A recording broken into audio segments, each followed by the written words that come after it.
Hey guys, we are live at Bambino's for the very first Behind the Lyrics. I'm so excited to start this web series, and Devin was the first one who actually replied and was like, yeah, I want to do this. Yeah, it's going to be an awesome time. Yeah, so let's start with a bit of an interview first. So November, you just kind of looked at your calendar. You got a busy one coming up. I do. It's going to be a fun month for sure. Okay, so where are you going to be in November? Just a couple of the places. I got a couple private shows which are going to be always fun, playing for little groups of people. On November 17th, I'm going to be in Innisfail, my hometown, back there for an evening at Boots and Barrels. Mm-hmm. And the following weekend, I'm actually out in Prince George, BC, for a weekend show out there. And, It's amazing. Yeah, it should be fun. It's my first time being out there, so I'm looking forward to it. Following up the week after that, coming to the end of November, 29th, I'm at Half Hitch Brewing in Cochrane. Okay. So great local brewery, Yeah. check that out.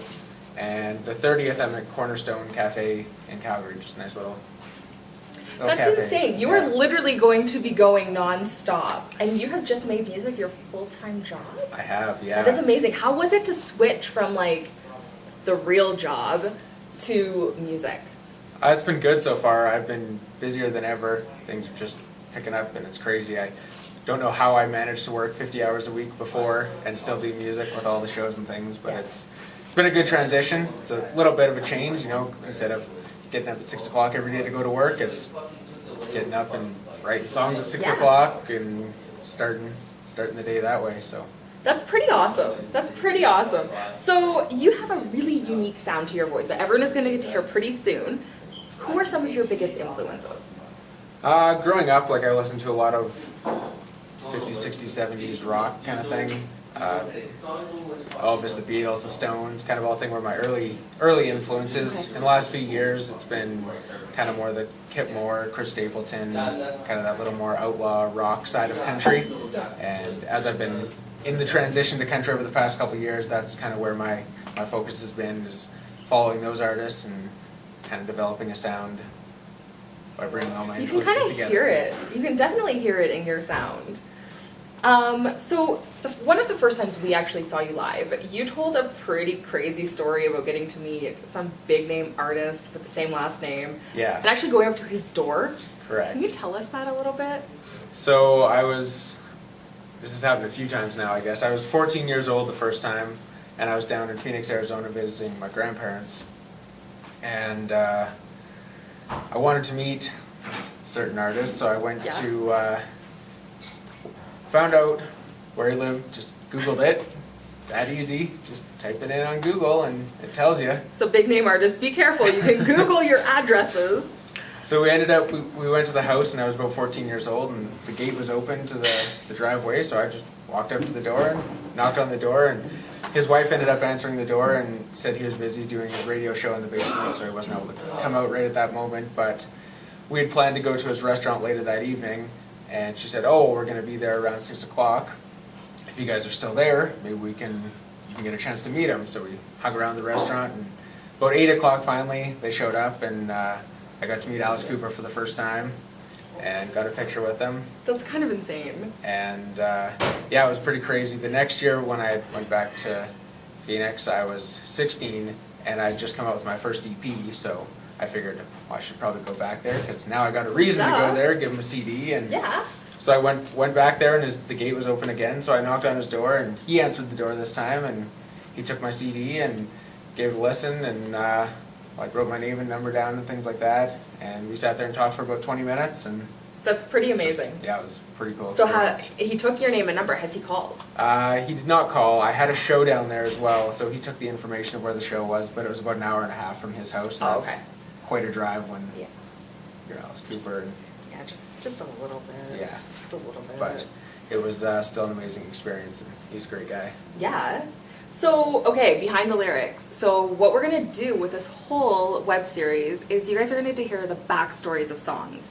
So Devin, what song are you going to play for us today? I'm going to sing a tune called Burnin' Out. Burnin' Out. Okay, so what made you choose this song? The song is, I kind of feel like it's an introductory to myself as an artist. Okay. It kind of explains who I am, where I came from, and a little bit of my background story in music. And gives an example of where I'm going. Okay, so a lot of artists say that songs are really easy. They come together like instantly. With Burnin' Out, did this one come together pretty quick? It was like 15 years of life that was brought together into a song. Okay. I'd started this idea and I had a vision of what I wanted to do, but I pulled in a good friend of mine, Aaron Pollock, Yeah. and he helped finish the song with me. And it was only probably a couple hour write. It came together pretty quickly, but it was Pretty cool. a lot of back thought and thinking about how to convey the message the right way. All right, so we are going to hear Burnin' Out.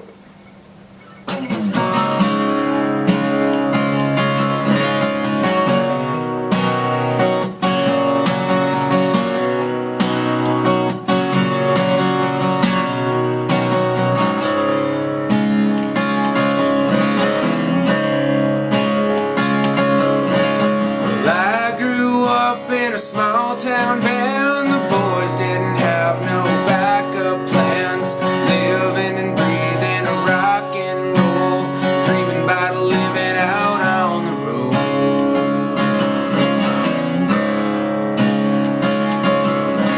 The party went up and the drinks went down, we were raising hell all over town. It's all we knew how to do back then, never thought it would end. Ooh, we were burning out. Ooh, we were burning out.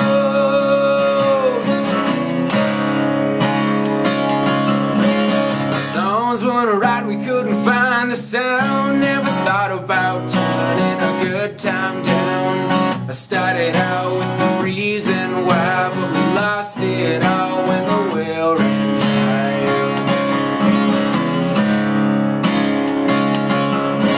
I had to make my own way because I couldn't go back to the way it was. Pack my bags and I hit the road, had to find my way back home.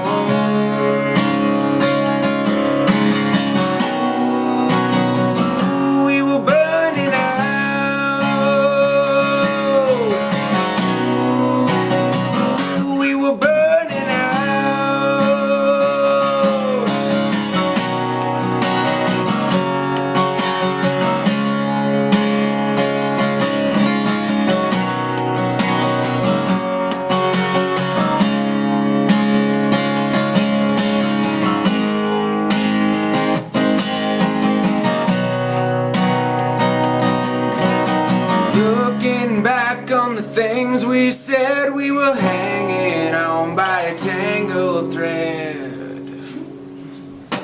Ooh, we were burning out.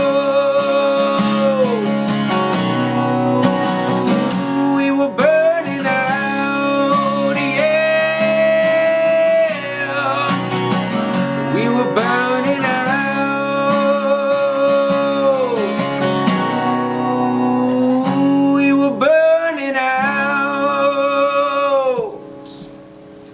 So Burnin' Out, that was fantastic, Devin. Thank you very much. So, last question. I'm going to end all of Behind the Lyrics with Okay. this one.